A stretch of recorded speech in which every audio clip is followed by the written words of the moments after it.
आपका स्वागत है वीडियो रिकॉर्डिंग में। देखिए, वीडियो रिकॉर्डिंग में मैं इस गर्मी के सीजन में जबकि टेम्परेचर 45 डिग्री सेंटीग्रेड के करीब हो रहा है, इसमें आपकी डेयरी में ब्याने वाले पशुओं में होने वाली आंत से बचाने के लिए कुछ सजेशन दे रहा हूँ। देखिए, जब आप अपने गाय को ड्राई कर रहे हैं तो कैप्रावीन जरूर चढ़ाइए। वो कैप्रावीन जो है इंट्रामेमरी है, वो एक बार चढ़ा देने से मतलब 70 दिन तक काम करती है। अगर आप कैप्रावीन चढ़ा देंगे तो इस रूट से कोई बैक्टीरिया जो के अबॉर्शन करते हैं जैसे ब्रुसेला इत्यादि, तो वो जो है उससे आप बच जाएंगे। मेरे पास एक गाय थी, वो प्रेग्नेंट नहीं हो रही थी, तो मैंने उसको ड्राई करने के बाद कैप्रावीन दे दिया तो वो कंसीव कर गई।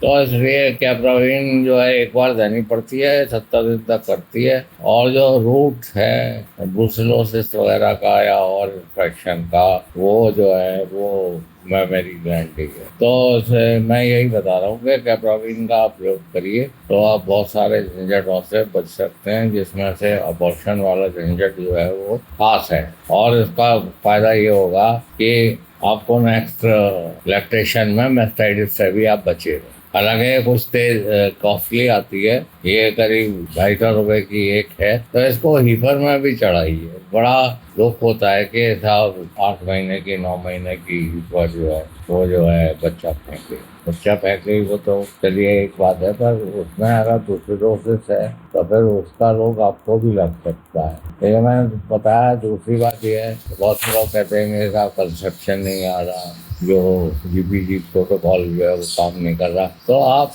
इसको समझ लीजिए कि 45 डिग्री पे कोई भी कंसेप्शन विलायती गायों में नहीं होगा। जर्सी, हॉलिस्टीन, इसमें होना काफ़ी असंभव है, क्योंकि अगर हो भी जाएगा कंसेप्शन तो फीटस जो है वो मर जाएगा। इसलिए जब तक बारिश नहीं होती है इसे ट्राई मत करिए। देसी गायों में कोई प्रॉब्लम नहीं होती।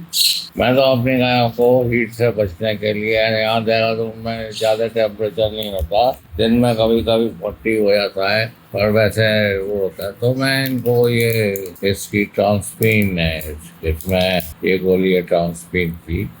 ट्रांसपीन इसको मैं एक गोली सुबह एक गोली शाम, मतलब ट्रांसपीन इसमें पैरासीटामोल है, इसमें मेलोनेक्स है और इसमें सेरेटोपेप्टिड है। एक गोली सुबह एक गोली शाम देने से काफ़ी लाभ होता है। एनिमल हाँफने से भी बच जाता है। उसके साथ साथ ये पैनाकोर जो है वो 2 में आती है, 1.5 ग्राम में भी आती है, 3 ग्राम में भी आती है। तो आप जो है 1.5 ग्राम वाली को तो अगर 300 kg है तो दीजिए, और अगर 300 kg से ज़्यादा है तो 3 ग्राम वाली वो टैबलेट को दीजिए। आइवरमेक्टिन जो है काफ़ी सेफ है एक्सटर्नल पैरासाइट्स इंटरनल पैरासाइट्स के लिए। आप आइवरमेक्टिन का भी प्रयोग कर सकते हैं। सबकट में तो अपने जानवरों को जो प्रेग्नेंट एनिमल हो जाते हैं, जो लैक्टेशन में नहीं जाते, उनमें प्रयोग करता हूँ। और इसके प्रयोग करने से मतलब आपका एक्सटर्नल और इंटरनल पैरासाइट सभी बढ़ जाते हैं। तो मैंने आपको 3 चीज़ बताई। एक तो मेरा कैप्रावीन का अनुभव है, दूसरी बात जो है वो मैंने आपको ये बताया कि ये ट्रैप्सिन जिसमें मेरोनेक, पैरासीटामोल और सेरेटोपेप्टिडेज होता है। अगर आपकी गाय ज़्यादा हाँफ रही है तो एक गोली सुबह एक गोली शाम को दे दीजिए, इसके बड़े लाभकारी होते हैं। अगर इससे अबॉर्शन से भी आप बच सकते हैं, क्योंकि स्ट्रेस में अबॉर्शन हो जाते हैं। और मैंने कीड़े मारने की दवाई का इससे बताया। तो इसका कैप्रावीन और ट्रैप्सिन और पेनाकोल और आइवरमेक्टिन के फोटो दिए हुए हैं। इनकी कॉस्ट जो है वो इंट्रामेमरी ये है कैप्रावीन, इसकी कुछ ज़्यादा होती है,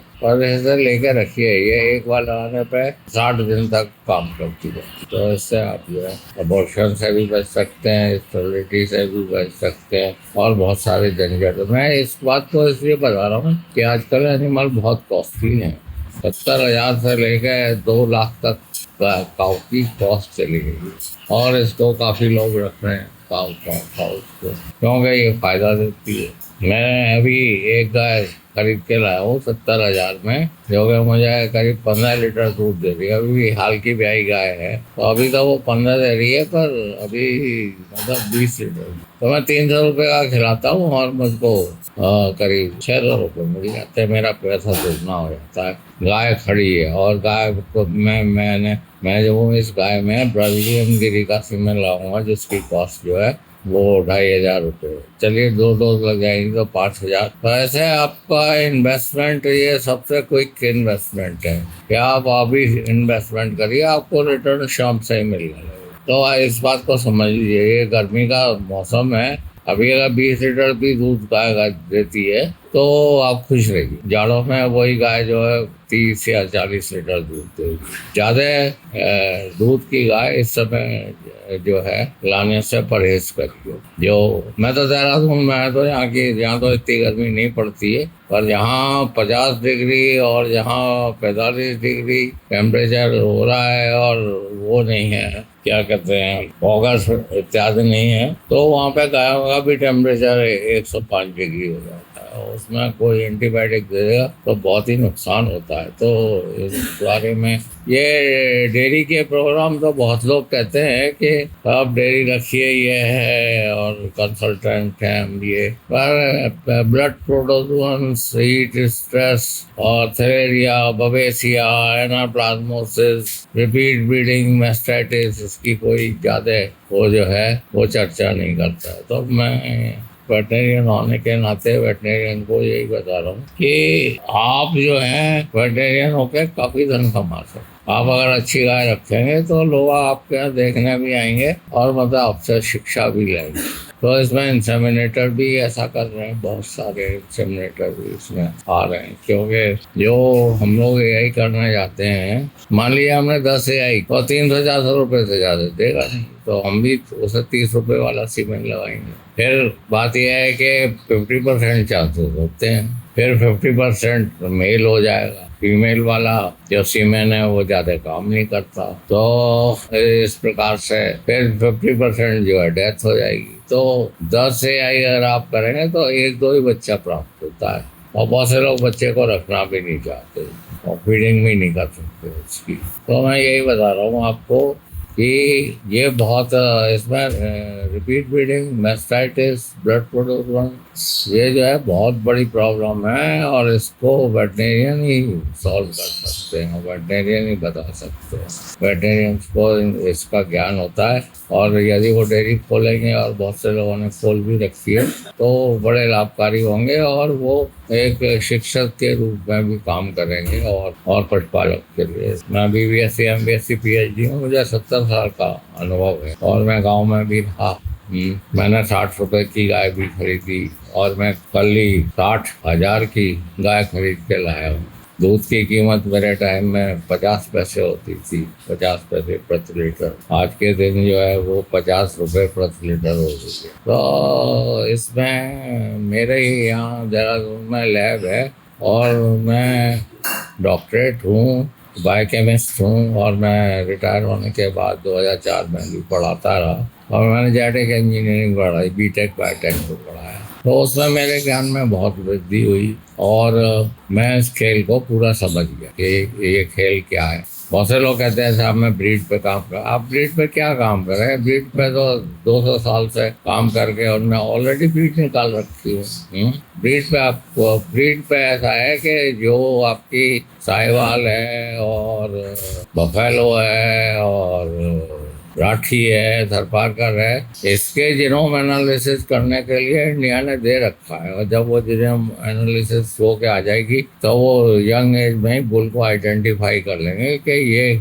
सीमेन मतलब इसके बच्चे जो हैं ज़्यादा दूध देंगे या नहीं। ये कहना कि नंदी बहुत अच्छा है, बहुत गुणकारी है, बहुत बड़ा है, उससे कुछ नहीं होता। जो अच्छे नंदी हैं उनमें भी 5% एनिमल ऐसे होते हैं जो 20-30 लीटर दूध, 20 लीटर के करीब दूध है। बाकी सब जो है एवरेज जो है 6-7 पे ही आता है। या कालसी में भी 300-400 एनिमल है। मैंने भी 15 फार्म में काफ़ी बड़ा साहिवाल का रखा, और राठी का भी रखा, तो उनका एवरेज जो है 6-7 ही है। फिर इसलिए मतलब फिर बछड़े की प्रॉब्लम है। वो मिस्टर मिल्क है, हाँ पूना में, वो तो ये करते हैं कि वैक्सेक्टोमाइज बुल रख रखा है, नसबंदी किया, तो वो जब चढ़ जाता है किसी गाय पे तो उसमें से एक्सीमेंट डाल देते हैं, तो वो तो मतलब बछड़ों से निजात पा जाते हैं। और उनका तो बड़ा ऑपरेशन है। तो आप भी इस प्रकार से देसी गाय को, जो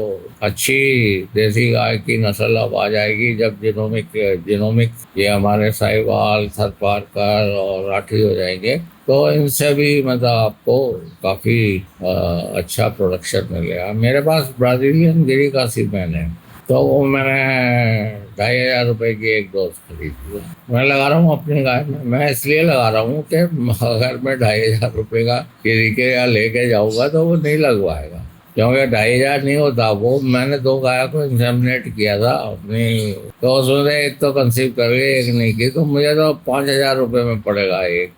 तो ऐसा है, वेटरनरी खुद कर सकते हैं। और 5,000 का ये है, अगर मैं उसमें 17,000 लीटर पर लैक्टेशन का सीमेंट डालूंगा, तो वो गाय भी ज़्यादा दूध देगी। उसकी बच्चियाँ तो देगी, पर वो गाय भी ज़्यादा दूध देगी, और उसका बच्चियाँ पैदा होगी तो उसकी कॉस्ट भी बहुत ज़्यादा होगी। तो ये ब्राज़ीलियन गिरी के बच्चे अभी मुझको पता चला है कि हरियाणा में एक साहब लाए हैं, वो 80-80 हज़ार के बिक रहे हैं, क्योंकि वो जो है रिपीट ब्रीडिंग, मैस्टाइटिस और हीट, इससे काफ़ी हुए हैं। धन्यवाद, आपने सुना। आपके जो भी प्रश्न हो आप कभी भी पूछ सकते हैं। मेरा ध्येय जो है वेटनेरियन को सशक्त बनाने में है। मैं यही चाहता हूँ कि सारे जितने वेटनरी इंसेमिनेटर कंपाउंडर्स हैं वो कार में चलें। मेरा अनुभव ये है प्रैक्टिस का कि बिना कार के आप प्रैक्टिस नहीं कर सकते।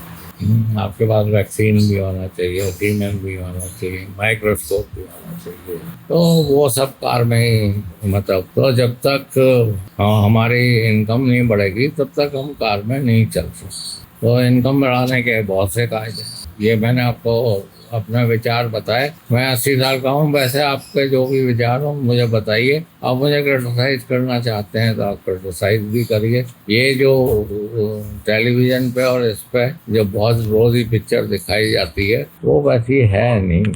इसमें वेटनरी का बहुत बड़ा रोल है। आप दवा तो दे सकते हैं पर आप रोगों का निदान नहीं कर सकते, जिसमें थैलेरिया, बवेसिया, एनाप्लाज्मोसिस, ट्रिप्नोसोमाइसिस, इनका ज़्यादा रोल है। एंटीबायोटिक लगा के भाग जाने से नुकसान ही होता है। धन्यवाद, आपने सुना। Thank you.